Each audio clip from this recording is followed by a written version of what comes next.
ఇలా TRS BJP కలిసి కాంగ్రెస్ ను ఎదుర్కోవడానికి కిషన్ రెడ్డి గారు కేసీఆర్ గారు కలిసి ఒక డ్రామా ఆడుతా ఉన్నారు. ఒక రాజకీయం చేసే ప్రయత్నం చేస్తా ఉన్నారు.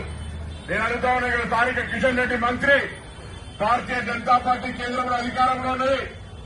ఈ జూబ్లీహిల్స్ నియోజకవర్గానికి పార్లమెంట్ సభ్యుడిగా కేంద్ర మంత్రిగా ఎన్ని నిధులు తీసుకొచ్చినో చర్చకు సిద్దమా అని అడుగుతా ఉన్నాం. ఇలా ఎంతసేపు టీఆర్ఎస్ పార్టీ మౌత్ పీస్ గా నేనంటలే ఈ మాట ఈ శాసనసభ్యుడు రాజా సింగ్ చెప్తా ఉన్నాడు. ఇలా మొత్తంగా బీజేపీ నాయకత్వం తీసుకొని టీఆర్ఎస్ కంప్లీట్మెంట్ టీఆర్ఎస్ కి ఓటు వేసిన బీజేపీ చేసినట్టే ఈ రోజు ఇద్దరు కూడా కలిసి కాంగ్రెస్ వ్యతిరేకంగా పనిచేసే ప్రయత్నం చేస్తా ఉన్నారు. ప్రజలు ఆలోచన చేయండి.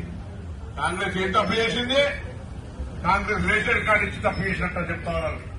కాంగ్రెస్ మహిళలకు ఉచితంగా బస్సు ఇచ్చి తప్పు చేసిందని చెప్తా ఉన్నారు. కాంగ్రెస్ అన్నట్టు ఇచ్చి తప్పు చేసిందా? ఎందుకు తప్పు చేసిందని అడుగుతా ఉన్నారు. ఇలా ఎందుకు విమర్శ చేస్తా ఉన్నారు?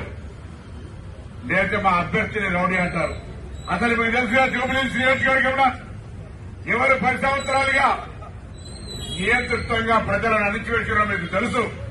అందుకే ఉన్నత విద్యావంతుడు చదువుకున్న యువకుడు నవీన్ యాదవ్ గారు ఆశీర్వదించి గెలిపించారు.